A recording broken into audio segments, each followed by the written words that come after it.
오늘 말씀은 요한복음 12장입니다. 6월절 엿새 전에 예수께서 베다니에 이르시니 이곳은 예수께서 죽은 자 가운데서 살리신 나사로에 있는 곳이라. 거기서 예수를 위하여 잔치할세 마르다는 이를 보고 나사로는 예수와 함께 앉은 자 중에 있더라. 마리아는 지극히 비싼 향유 곧 순전한 나드 한 근을 가져다가 예수의 발에 붓고 자기 머리털로 그의 발을 씻으니 향유 냄새가 집에 가득하더라. 제자 중 하나로서 예수를 잡아줄 가룟 유다가 말하되 이 향유를 어찌하여 300데나리온에 팔아 가난한 자들에게 주지 아니하였느냐 하니 이렇게 말하면 가난한 자들을 생각함이 아니요 저는 도적이라. 돈꾀를 맞고 거기 넣는 것을 훔쳐가미로라. 예수께서 가라사대 저를 가만히 두어 나의 장사할 날을 위하여 이를 두게 하라. 가난한 자들은 항상 너희와 함께 있거니와 나는 항상 있지 아니하리라 하시니라. 일단 여기까지 보겠습니다. 여기 보면 6월절 엿새 전이라고 배경을 설명하고 있어요. 우리가 지난주에 11장에서 유대인의 6월절이 가깝다고 그랬어요. 이 6월절은 예수님이 공생애 중에 이 인간으로 오셔서 마지막 6월절이에요. 인간의 몸을 입고 오셔서 이제 죽으시기 전에 마지막 6월절을 지키시는 거예요. 이 6월절 어린 양이 되어서 예수님이 죽음을 당하셨죠. 그 6월절, 그 마지막 6월절 엿새 전이라고 배경을 설명하고 있습니다. 그러면 지금 이 상황은 어떤 상황이냐면 11장 57절에서 말한 것처럼 대제사장들과 바리새인들이 누구든지 예수 있는 곳을 알거든 고하여 잡게 하라 명령이 떨어진 뒤에요. 왜 잡으려고 하냐? 죽이려고. 대제사장 가야바가 말했죠. 한 사람이 이 민족을 위하여 죽는 게 마땅하다. 죽어야 한다. 그래서 이미 예수를 보는 자는 고발하면 이제 어떤 포상금을 걸었을 수도 있죠. 그래서 11장 56절에 보면 저희가 예수를 찾았다 그래요. 성전에 예수님이 오시면 고발해서 잡아서 넘기려고 찾는 자들이 벌써 있다는 거예요. 명절에 오지 않겠느냐 그러면서 기다리고 있는 거죠. 그런 배경 가운데서 6월절 엿새 전에 예수님은 베다니에 계셨어요. 베다니에 가셔서 지난주에는 에브라임이라는 동네에 계셨다고 그랬죠. 이제 거기를 떠나서 이제는 베다니에 이르셨으니 이곳은 그 베다니의 설명이 이 베다니는 작은 자의 집이라는 의미가 있어요. 이름 뜻이 작은 자의 집. 그리고 이 베다니에는 시몬의 집이 있었죠. 또 문둥이 시몬의 집. 문둥이들이 모여서 사는 집. 그래서 이 베다니라는 뜻 자체가 작은 자의 집. 어떻게 보면 천한 자의 집. 문둥이들이 예수님께 치유를 받았어도 사람들의 인식은 곱지 않습니다. 경계하고 죄인이라고 손가락질하고 그런 문둥이들이 모여서 사는 베다니의 문둥이의 집도 있었어요. 시몬의 집이라고. 성경 여러 군데서 그 베다니 문둥이 시몬의 집의 배경이 나오죠. 그 베다니 문둥이 시몬의 집에서도 향유를 붓는 사건이 나옵니다. 그런데 오늘 이 요한복음 12장에 나오는 이 마리아가 향유를 붓는 사건이 베다니 문둥이 시몬의 집인지 아니면 나사로의 집인지 오늘 12장에는 문둥이 시몬의 집이라는 말은 없어요. 그런데 마태복음 26장이나 마가복음 14장에는 베다니 문둥이 시몬의 집이라고 나옵니다. 그러면 그 베다니 문둥이 시몬의 집에서 향유를 부은 여인이 이 마리아인지 아니면 다른 여인인지 그것은 명확히 알 수가 없어요. 그런데 날짜상으로 보면 여기는 6월절 엿새 전이라고 나오고 마태복음 26장이나 마가복음 14장에는 6월절 이틀 전이라고 나와요. 그러니까 어쩌면 다른 향유 옥합 사건이 될 수도 있어요. 그러나 많은 사람이 이걸 한 사건으로 보게 되죠. 베단이라는 지명이 나오기 때문에.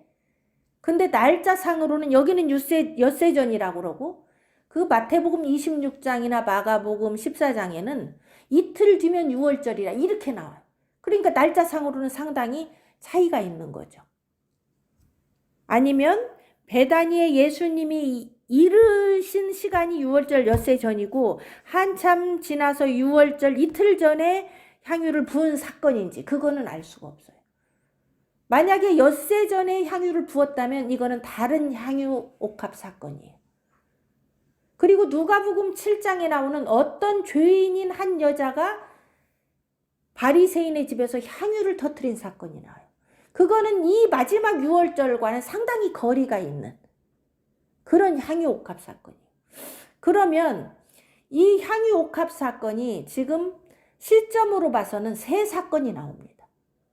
누가복음 7장에 나오는 향유 옥합 사건은 유월절과 상당히 거리가 먼 예수님 사역 초기나 중기로 봐야 되고, 마태복음 26장이나 마가복음 14장에 나오는 그 유월절 이틀 전에 터뜨린 향유 옥합 사건이 있다면, 오늘 요한복음 12장에 나오는 유월절 엿새 전 이 향유 옥합 사건이 별도의 사건이라면 향유 옥합 사건은 총 3건으로 봐야 되는 거죠. 그러나 명확하진 않습니다. 명확히 말할 수는 없고, 아무튼 오늘 이 유월절 엿새 전에 예수님이 베다니에 이르러서 죽은 자 가운데서 살리신 나사로에 있는 곳이라고 그래요. 그러면 이것은 나사로의 집이라고 보아야 될 가능성이 큽니다.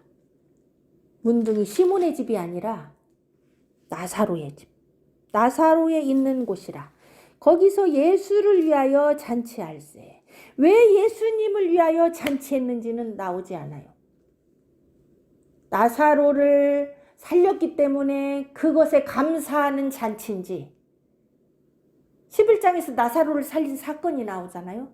그때 바로 잔치는 하지 않았지만 한참 며칠 시간이 지나서 지금 예수님이 나사로를 살린 기념으로 나사로 집에서 예수님을 위하여 잔치한다고 봐야 돼요. 그때 나사로가 살아난 기념으로 잔치를 할 수도 있고 예수님께 감사해서 잔치를 할 수도 있고 여러 복합적인 의미가 있겠죠. 많은 사람들은 기뻐서 모였을 거예요. 나사로가 살았다. 아, 기쁘니 잔치하자. 나사로를 살리신 예수님이 오시니 잔치하자. 여기 기쁨의 잔치라고 봐야 되죠. 그때 이 잔치에서 마르다는 이의를 봤다고 나옵니다. 다른 부분에서도 이 예수님이 오시면 마르다는 주로 이의를 봐요. 예수님을 위해서 음식을 준비한다든지 분주합니다. 여전히 마르다는 분주한 모습으로 나오죠. 예수님의 무슨 음식을 드려야 될까? 뭘 많이 잡술까? 이를 부지런히 주방에서 보고 있었겠죠. 마르다는 이 일을 보고, 나사로는 예수와 함께 앉은 자 중에 있더라. 그러니까 예수님과 지금 여기 잔치에 많은 사람들이 그걸 기념하기 위해서 앉은 자들이 있다는 거예요. 거기에 나사로도 앉아 있다. 그런데 마리아가 나오죠. 마르다는 이 일을 보고 나사로는 거기에 그냥 앉아 있고, 마리아는 어떻게 했냐? 지금 각자 자기 일을 하고 있는 거예요. 뭘 소중히 여기냐에 따라서 행위가 나오는 거죠. 마르다는 예수님에게 음식 잡수는 것이 중요하다 생각했기 때문에 일을 보고 음식을 준비하고, 나사로는 그냥 그 앉은 자 중에 그 손님들 중에 그냥 앉아 있는 거예요. 나사로는 딱히 하는 일이 없네요. 그런데 마리아는 어떻게 했냐? 마리아는 지극히 비싼 향유, 곧 순전한 나드 한 근을 가져다가 예수의 발에 붓고 자기 머리털로 그의 발을 씻으니 향유 냄새가 집에 가득하더라. 마리아의 행동은 아주 특별한 행동을 하고 있어요. 지극히 비싼 향유라고 말합니다. 어느 정도 비싸냐? 5절에 나오죠. 300데나리온에 팔을 만큼 비싼 향. 300데나리온이면 한 데나리온이 청년 하루 품삯이. 그러면 거의 1년 연봉에 가까운. 그러면 이것은 거의 학자들이 이 값을 매길 때 보통 3천만 원, 많으면 5천만 원, 더 많으면 1억까지도 봅니다. 그러니까 아무리 못 받아도 3천만 원은 받는다는 거 최악. 300데나리. 살 때는 더 비싸게 샀을 수도 있죠. 급전이 필요해서 팔을 때는 최소한 300데나리온은 받을 수 있다는 거예요. 이 나드는 인도에서 나는 향유를 만드는 재료 뿌리예요. 나도라는 나무가 있는데 여기 나드라고 표현했는데 그것을 한 알음해서 향유를 기름을 빼도 한두 방울밖에 안 나온다고 그래요. 그런데 여기는 순전한 나드니까 향유, 완전히 순수한 향유, 순전한 나드라는 것은 향유, 기름을 뺀 그 향유를 한 근이니까 어마어마한 거예요. 이 향유는 보통 딱딱한 병에다가 보관해서 밀봉을 합니다. 열기만 하면 향이 진해서 다 널러가 버리기 때문에 이걸 한 번에 사용하는 거예요. 그러면 마리아에게 있어서 이 향유는 어떤 의미일까요? 가보로 내려왔든지 보통 이 중동 지역에서 이 향유는 결혼 지참금, 결혼할 때 쓰는 어떤 예물, 자기 자신의 전부, 이 집에 가장 귀한 자가 왔을 때 머리에 붓는 재료, 그런 의미로 향유를 쓰는 거예요. 그러면 마리아에게서 예수님은 지금 가장 귀한 분이라는 의미, 나의 전부라는 의미예요. 결혼할 때 그것을 쓰는 지참금이라 치자면 어떻게 보면 예수님을 나의 신랑으로 생각하는 거예요. 나의 모든 것. 그것을 여기 보면 발에 부었다고 나와요. 그 베다니 문둥이 시몬의 집에서는 뭐 머리에 부었다고도 나오고, 근데 여기는 발에 부었다고 나와요. 예수의 발에 붓고 자기의 머리털로 그의 발을 씻으니, 그 발에 붓고 머리를 숙여서 그 발로 문지르고 이런 장면을 보면은 완전히 마리아가 지금 예수님 앞에 엎드린 장면.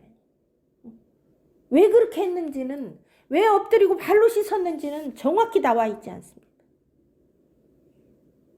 그런데 이 마리아는 지금 예수님이 나사로를 살린 것을 목격한 뒤예요, 이게.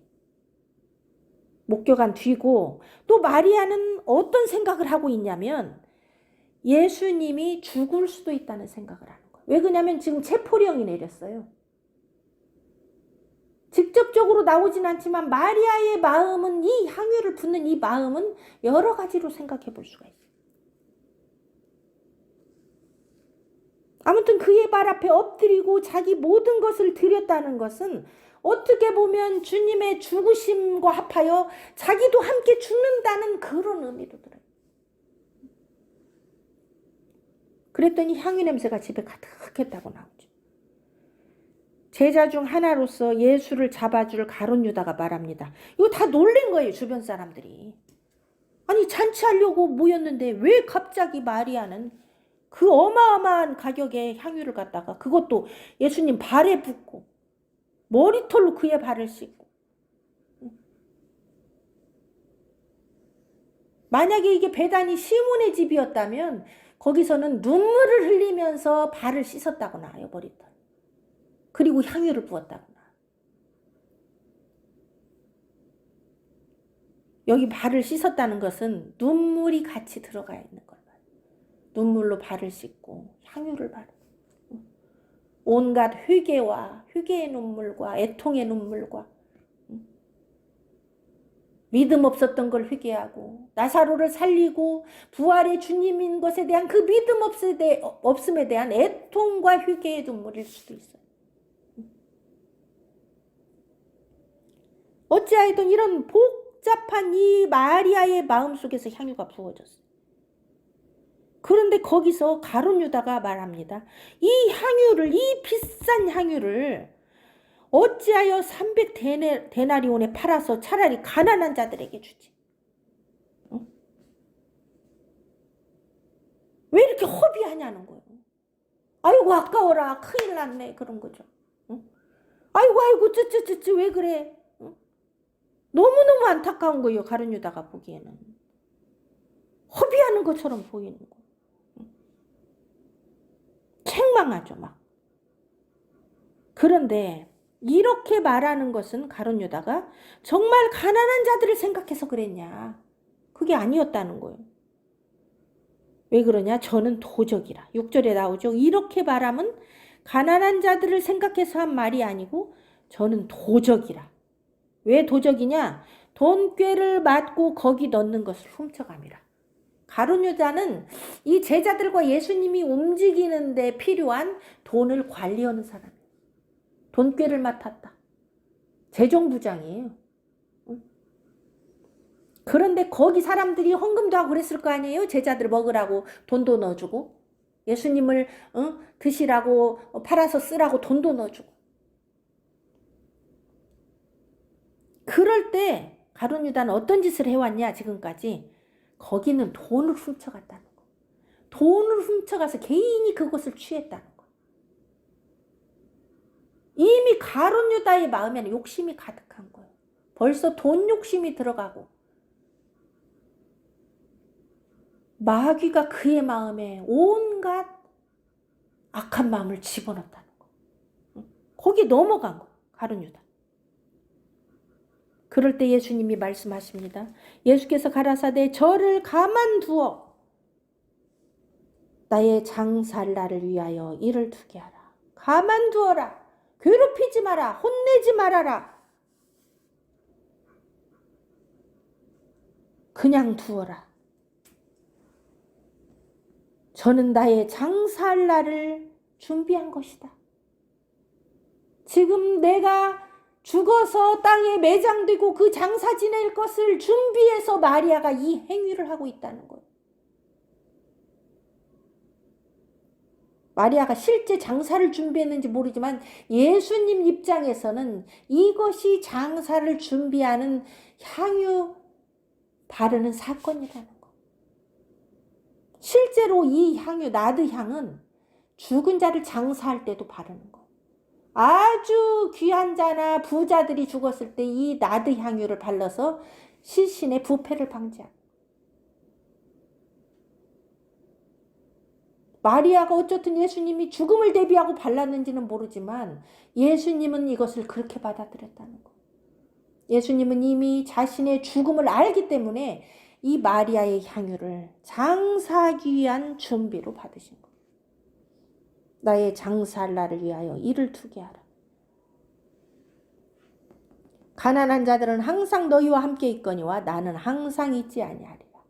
이것이 마지막 향유 사건이 된다는 거죠. 더 이상 나에게 너희가 향유를 바를 기회가 없고 나를 공개하고 나에게 봉사하고 나에게 헌신할 기회가 이제는 없다는 거예요. 마리아는 지금 그걸 하고 있다는 거예요. 예수님이 인자로 오셔서 육신으로 있을 때 마지막 기회를 잡은 거예요. 마리아는. 그래서 자신의 모든 걸 드린 거예요. 지금. 애통하며 눈물로 그의 발을 씻고 회개와 함께 주님의 신부로서 주님을 가장 귀한 왕으로서 가장 귀한 자로 대접하면서 지금 모든 걸 드리는 사건이 여기 나옵니다. 그런데 그것을 보는 이 가룟 유다와 제자들, 그것을 허비한다고 생각했어요. 예수님에게 이 300데나리온의 가치의 향유를 드리는 것을 허비라고 생각한 거예요. 마음이 전혀 다르죠. 그런데 예수님은 이 마리아의 마음을 받으셨습니다. 모든 걸 드리는 마리아를 예수님은 기뻐 받으신 거예요. 자, 우리는 이 사건을 보면서 누군가 여기서 나오는 마르다와 나사로와 마리아와 가룟 유다, 이 넷 중에서 우리는 어디에 속해 있는지를 봐야 돼요. 아, 마리아가 300데나리온 거 바쳤대. 그걸 알면 뭐예요, 우리가? 예수님이 원하는 것은 이 네 무리 중에, 이 네 사람 중에 마리아를 받으신 거예요. 마르다를 기뻐하신 것도 아니고, 여기 앉은 자 중에 있는 나사로를 기뻐하신 것도 아니고, 거기에 있는 앉은 자들을 기뻐하신 것도 아니고, 가룟 유다는 오히려 책망을 받았죠. 오직 하나님이 우리에게 원하시는 것은 이 마리아예요. 애통하며 회개하며 나의 모든 것을 들여 주님을 사랑하고 주님 앞에 엎드리는 것. 주님의 죽음을 준비하면서 나도 거기에 함께 죽는, 나의 모든 걸 들여서 나를 포기하고 주님과 함께 하겠다는 이 믿음을 원하시는 거예요.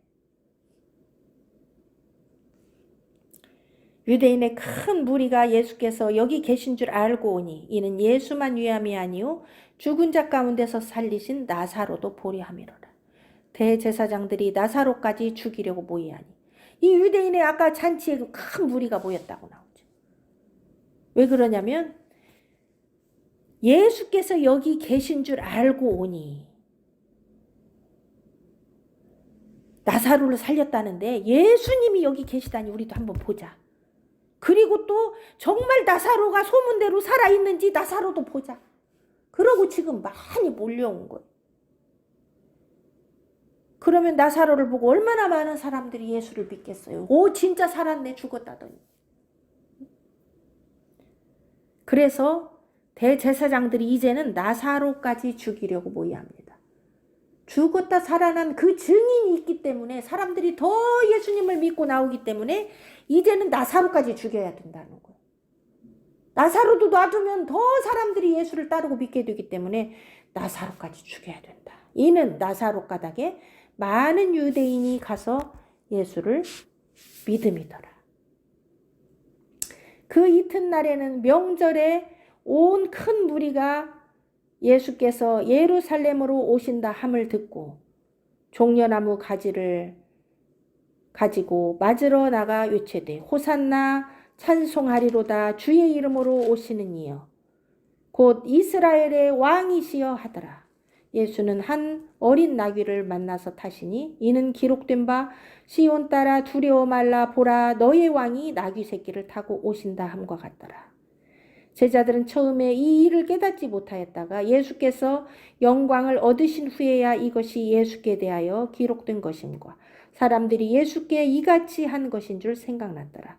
나사로를 무덤에서 불러내어 죽은 자 가운데서 살리실 때에 함께 있던 무리가 증거한지라. 이에 무리가 예수를 맞으면 이 표적 행하심을 들었음이로라. 바리새인들이 서로 말하되 볼지어다 너희 하는 일이 쓸데없다. 보라 온 세상이 저를 쫓는도다 하니라. 그 이튿날에는 명절에 온 큰 무리가 예수께서 예루살렘으로 오신다 함을 듣고 이제 예수님이 이 마리아의 집에서 이 마리아의 향유를 받고 이제는 어디로 올라가십니까? 예루살렘으로 올라갑니다. 예루살렘으로 올라오시는 이 예수님을 맞이하기 위해서 우리가 11장에 보면 유대인들이 유월절이 가까움에 많은 사람이 자기를 성결케 하기 위해서 유월절 전에 시골에서 예루살렘으로 올라간다고 나왔어요. 그 많은 사람들이 이제는 예수님이 예루살렘으로 올라오신다는 그 소식을 듣고 예수님을 맞을 준비를 합니다. 종려나무 가지를 가지고 예수님을 맞이하려고 하죠. 이 종려나무 가지는요, 이 영광을 의미합니다. 영광이나 또 기쁨, 승리, 어떤 왕이나 군인이 전쟁에서 승리하고 왔을 때 이 종려나무 가지를 가지고 맞이한다든지 어떤 영광스러운 상황을 기념할 때 이 종려나무 가지를 흔들어요. 귀한 것을 말합니다. 그래서 이 종려나무 가지를 가지고 사람들이 예수님을 맞이합니다. 왜 그렇게 했냐? 호산나, 찬송하리로다 주의 이름으로 오시는 이여. 이 호산나라는 뜻은 구하옵나니 이제 우리를 구원하소서. 주의 이름으로 오시는 이여. 당신은 주님입니다. 왕이십니다. 이스라엘의 왕이십니다. 당신은 우리의 주인입니다. 주님입니다. 이제 우리를 구원하소서. 모든 사람들아 저 주님을 이스라엘의 왕을 찬송하여라. 찬송합니다. 응? 얼마나 이들의 마음이 나사로를 살렸다는데, 죽은 자를 살렸다는데, 죽은 자를 살렸다고 하니까 이제는 이분이 이스라엘의 왕이라는 거. 응? 이제 우리를 구원할 때가 됐다는 거. 로마에서 우리를 구원해주고, 우리를 가난에서 구원해주고, 우리를 죽음에서 구원하실 진짜 이스라엘의 왕이고 우리의 주님이라는 거예요. 그래서 왕을 맞이하는 심정으로 종려나무 가지를 막 흔들면서 찬송합니다. 그때 예수님은 한 어린 나귀를 만나서 타시니, 제자들이 끌고 왔죠. 어린 나귀를. 다른 복음서에 보면 그렇게 나오죠. 한 어린 나귀를 만나서 타고 예루살렘 성으로 입성하십니다. 왜 그렇게 하셨냐? 이는 기록된 바 시온 따라 두려워 말라. 보라 너의 왕이 나귀 새끼를 타고 오신다 함과 같더라. 이 말씀은 기록됐다는 것은 구약 성경을 얘기하는 거예요. 구약 성경 스가랴 9장 9절에 나오는 말씀입니다. 스가랴 9장 9절 제가 읽겠습니다. 시온에 따라 크게 기뻐할지어다. 예루살렘에 따라 즐거이 부를지어다. 보라 네 왕이 네게 임하나니 그는 공의로우며 구원을 베풀며 겸손하여서 나귀를 타나니 나귀의 작은 것 곧 나귀 새끼니라. 우리 주님 인간의 몸을 입고 이 땅에 오신 이 주님에 대해서 스가랴 선지자가 스가랴 9장 9절에 예언한 말씀입니다. 시온에 따라 크게 기뻐해라. 주님이 우리를 위해 오시고 십자가에 못 박히심, 이 땅에 왕으로 오심, 주님으로 오심에 대해서 너희들은 기뻐하라는 거예요. 예루살렘에 따라, 시온에 따라 기뻐하는 자만, 예수님을 기뻐하고 즐거워하는 자만 시온의 딸이 될 수 있어요. 예루살렘의 딸이 될 수 있어요. 이 말은 하나님의 백성이 된다는 거예요. 하나님의 자녀가 된다는 거예요. 예수님을 보고도 거절하는 자는 시온의 딸이 될 수 없고 예루살렘의 딸이 될 수 없어요. 하나님의 자녀가 될 수 없다는 것을 의미합니다. 예수님은 우리의 왕이라는 거예요. 네 왕이 네게 임하나니. 예수님을 왕으로 받아들이는 자는 복이 있고, 예수님을 왕으로 주님으로 받아들이는 자, 구원자로 받아들이는 자는 시온의 딸이 되고 예루살렘의 딸이 돼서 하나님의 백성이 된다는 거예요. 그런데 그 왕은 어떤 왕이냐? 그는 공의로우신 분이라는 거예요. 공의로 임하신다는 거예요. 심판자로 임하신다는 거예요. 죄와 의에 대해서 심판하신다는 거예요. 공의롭기 때문에 십자가를 주신 거예요. 우리 인간을 구원하고 싶은데 사랑하는데 구원할 길이 없고 사랑할 길이 없기 때문에 그 죄를 해결하기 위해서 자기 몸을 죄값으로 주신 그 공의로우신 분. 그냥 구원할 수가 없어요. 공의롭기 때문에 그냥 용서해 줄 수가 없어요. 그 하나님의 공의의 속성 때문에 우리를 죄인을 받아들일 수가 없어요. 하나님은 거룩하신 분이기 때문에 죄인과 함께 할 수 없어요. 그게 공의예요. 그래서 그분이 십자가를 지시는 거예요. 십자가를 지러 가실 때 나귀 새끼를 타고 가셨어요. 왜 그랬냐? 겸손하여서. 하나님이시고 만왕의 왕이시고 창조주신데도 그분이 나귀 새끼를 탐으로써 겸손함을 보이셨어요. 나는 온유하고 겸손하니 내게 와서 배우라고 말씀하십니다. 그런데 우리가 영광 받으려고 그러죠. 아니 창조주 하나님도 나귀 새끼를 타고 들어가셨어요. 나귀 새끼는요 부정한 짐승이에요. 천하게 여기는 거예요. 정말로 이 부정한 나귀 새끼를 타고 가신다는 것은 천한 우리와 함께 예루살렘으로 입성하시겠다는 하나님의 뜻을 말하는 거예요. 부정한 나라도 주님이 타시면 예루살렘 성에 입성할 수 있는 거예요. 예루살렘 성에 어떻게 부정한 나귀가 들어갈 수 있겠습니까? 응? 부정한 우리도 예수님과 함께하면 거룩해 되어서 시온의 딸, 예루살렘의 딸이 될 수 있는 거예요. 구원을 베푸시는 공의롭지만 자신이 죽음으로써 그 공의를 해결하고 우리에게 그 은혜로 구원을 베푸시는 하나님을 의미합니다. 이 공의와 구원을 베푸시는 이 사랑과 은혜의 하나님은 항상 하나님의 속성으로 함께합니다. 구원을 베푸시고 사랑만 베푸는 하나님이라고 우리가 착각하기 때문에 죄를 지면서도 회개하지 않고 죄 가운데서 사는 거. 하나님은 항상 공의로우십니다. 죄를 심판하십니다. 회개하지 않으면 망합니다. 우리가 나귀처럼 부정하고 보잘것없고 거룩한 곳에 들어갈 수 없는 존재지만 예수님의 공의로 그 십자가의 보혈로 씻으시고 주님과 함께하면 시온의 딸, 예루살렘의 딸로 성에 입성할 수 있음을 보여줍니다. 주님이 없이는 못 들어가요. 우리는 작은 나귀 새끼에 불과합니다. 부정해서 들어갈 수 없는, 그러나 주님이 보혈로 그 나귀 새끼를 씻고 주님과 함께 들어가는 거예요. 다시 본문으로 돌아옵니다. 요한복음 12장 15절. 이는 기록된 바 시온 딸아 두려워 말라. 왜 두렵겠어요? 죄 때문에 두렵죠. 죄는 우리에게 두려움을 주는 거예요. 죄가 있기 때문에 죽음이 두렵고 심판이 두려운 거예요. 모든 인간은 이 죄 때문에 두렵습니다.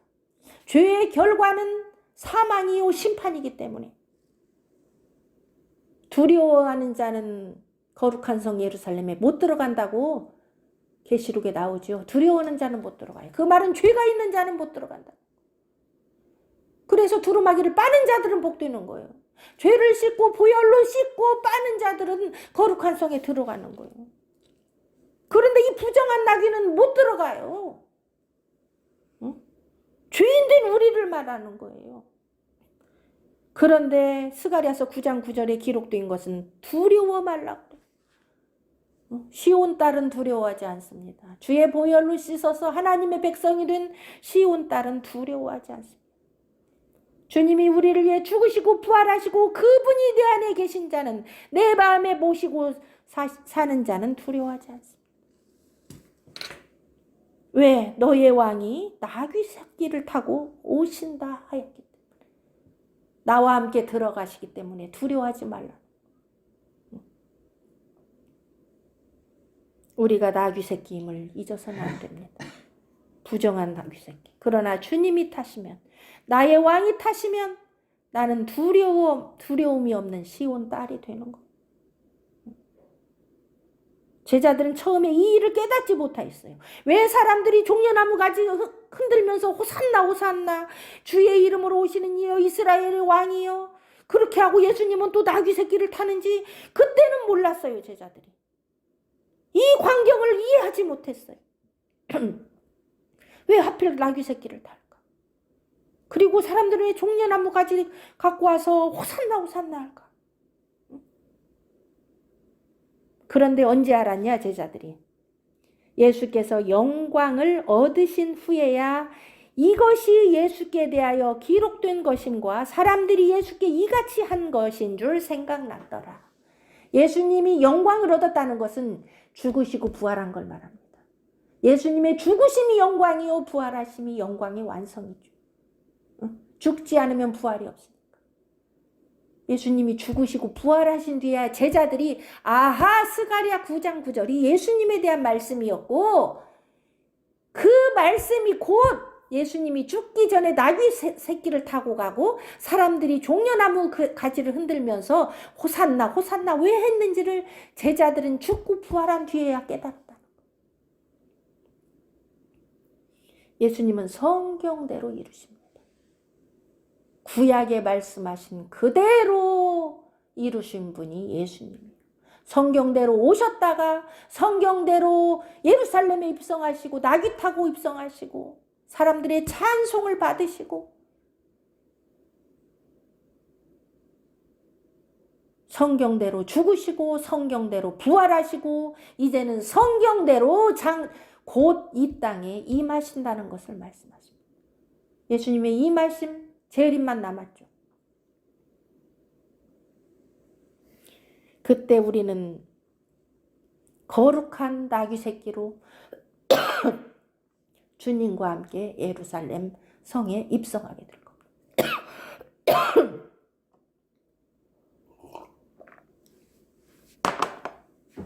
나사로를 무덤에서 불러내어 죽은 자 가운데서 살리실 때 함께 있던 무리가 증거한지라. 이 나사로를 무덤에서 불러내어 죽은 자 가운데서 살리실 때에 함께 있던 무리, 그 장례식에서 예수님이 나사로를 살린 걸 본 자들이 많은 사람에게 같이 증거한 거예요. 그래서 그 소문을 듣고 이렇게 무리가 모여서 종려나무 가지를 흔들면서 호산나 호산나 한 거라는 거예요. 이걸 지금 17절에서 말씀하죠. 이 무리가 바로 그 소문 들은 무리들이다. 이에 무리가 예수를 맞으면 이 표적 행하심을 들었습니다. 죽은 자를 살렸기 때문에 이들이 호산나 호산나 한 거예요. 이제 당신이 우리 왕이라는, 죽은 자도 살리시니 저도 죽어도 살고 싶어요, 이 의미예요. 이 호산나는 우리를 구원하옵소서. 이 말은 우리를 죽음에서 구원하옵소서, 우리를 살려주옵소서. 여러 가지 의미가 있겠죠. 어떤 사람은 이 호산나 속에 로마에서부터 구해주소서, 어떤 사람은 나 가난한 데서 구해주소서, 어떤 사람은 내 병에서 구원하소서, 여러 의미가 있을 거예요. 우리가 예수를 주여 주여 부르는 데에도 여러 의미가 있습니다. 이 땅에서 잘 되기를 바라고 주여 주여 하는지, 어떤 병 낫으려고 주여 주여 하는지, 진짜 부활의 생명을 얻기 위해서 주여 주여 하는지, 영원한 아버지의 나라, 하나님의 진짜 자녀됨, 부활의 생명을 얻기 위해서 주여 주여 하고 호산나 한다면 여러분은 부활의 생명을 얻을 것입니다. 그러나 그 소망이 없이 이 땅에서 잘 먹고 잘 살려고 평안이나 위로나 받으려고 주님께 주여 주여 한다면 우리는 진정 이 호산나의 의미를 모르고 부르게 되는 거예요. 바리새인들이 서로 말하되 볼지어다 너희 하는 일이 쓸데없다. 보라 온 세상이 저를 쫓는도다 하니라. 이 바리새인들은요, 이 사건을 보면서 지금 서로 난리가 난 거예요. 우리가 예수를 잡아 죽이려고 하는데 우리가 하는 일이 소용없게 될 것 같다는 거예요. 왜 그러냐면 온 무리가 저렇게 이스라엘의 왕이라 주여 주여 저렇게 호산나 호산나 왕으로 받아들이는데 만약에 우리가 예수를 죽인다고 하면 정말 저 밀란 나게 생겼다. 저 군중이 우리를 가만 안 둘 것 같아. 그런 의미예요. 우리가 수배령 내리고 예수를 잡아오라고 그랬는데 누가 예수를 잡아오겠냐. 응? 사람들이 예수를 저렇게 따르는데. 그러니까 이 바리새인들과 이 서기관들, 이 종교 지도자라는 자들, 율법을 안다는 자들, 말씀을 안다고 하는 자들은 이 호산나 찬송하는 속에 들어가지 못하는 거예요. 전혀 주님과 상관없는 자로서 나오는 거죠.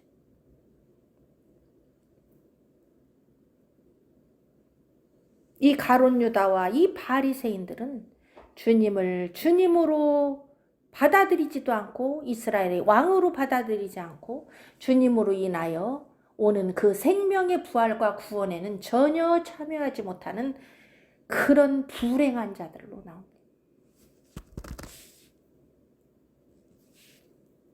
오늘 말씀을 통해서 우리가 이 마리아의 향유 사건과 이 마리아 주변 인물인 마르다와 나사로와 거기에 모인 군중과 또 제자라고 하지만 도적질하면서 온갖 죄를 짓고 이 마리아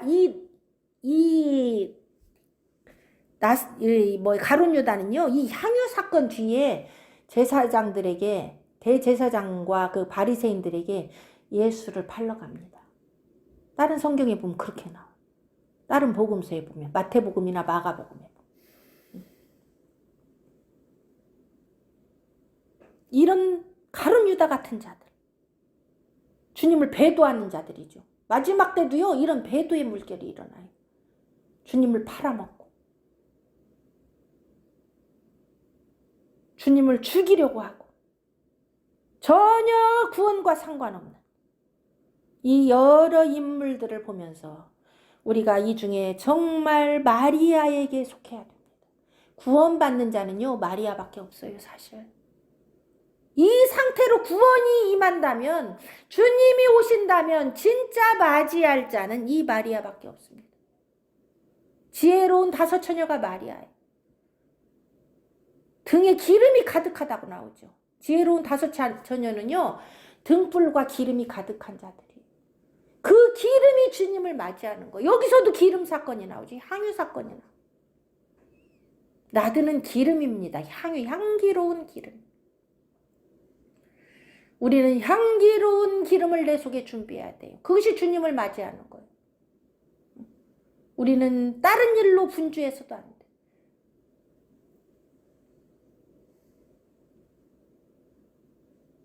이 마리아에 대해서 깊이 생각하면서 오실 주님을 맞이하기 위해서 우리는 어떻게 주님 오실 때 어떻게 맞이할 것인가. 순전한 나드 한 근, 예수의 발에 붙고 자기 머리털로 그의 발을 씻으며 주님께 온 모든 것을 드린 이 마리아의 모습으로 우리가 오실 주님을 준비해야 될 것입니다. 그런 자만 하나님의 나라에 들어가고 신부로서, 시온의 딸로서, 예루살렘의 딸로서 오시는 주님을 호산나 호산나 하며 맞을 수 있을 것입니다. 한 주간 동안도 이 말씀 속에서 주님과 함께 동행하는 저와 여러분이 되기를 간절히 기도합니다.